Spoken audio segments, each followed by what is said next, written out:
美国甲澳洲举行外交甲国防部长的会谈，宣布要扩大军事合作，加强美国伫咧澳洲的军事部署，嘛共同强调讲要维护台海和平的稳定的重要性，反对各方面改变现状，呼吁都要和平来解决两岸的问题，嘛讲到会支持台湾参与国际组织。 美国甲澳洲外交国防部长李教伫澳洲布里斯本举行年度2加2会谈，正式名称是澳美部长级磋商会议奥斯曼。会后发表联合声明，强调台海和平稳定重要性，反对片面改变现状，呼吁和平解决两岸议题。Necessary opposing its efforts to disrupt freedom of navigation and overflight in the South and East China Seas, to upend the status quo that's preserved peace and stability across the Taiwan Straits, to pressure countries through economic coercion. 台海的安全。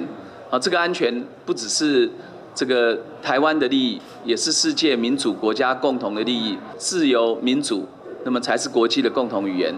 美国甲澳洲共新强烈反对南海破坏稳定的行为，对中国不符合国际法的过度海事主张，以及加重区域紧张局势片面行为表示烦恼。也强调台湾真最主要印太经济体甲民主政体重要角色，会共同支持台湾有意义参与国际组织。 对着中国伫印太地区日益升悬的战略野心，华府甲坎培拉加强稳固双边防务关系。学者分析，美中战略竞争开始了后，美国一步一步来强化甲传统盟友的合作。几乎所有的共同声明都有强调所谓台海的和平稳定，这当然是美国的期待，可是就是说。 你期待是一回事，你可能要做某些最坏的准备。美澳的很多合作呢，基本上最坏的状况都有准备。共军继续清了，国防部公布，对39点开始，查到11架次的歼16架国式强机出海进了台湾，其中6架次超越海峡中线。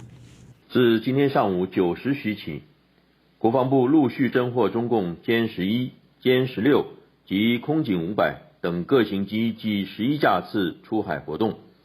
其中6架次逾越海峡中线，配合共建5艘执行联合战备警巡。国防部发言人孙德峰表示，国军严密来掌握，并且派出任务机甲军舰以及华地飞弹系统严密监控来处理。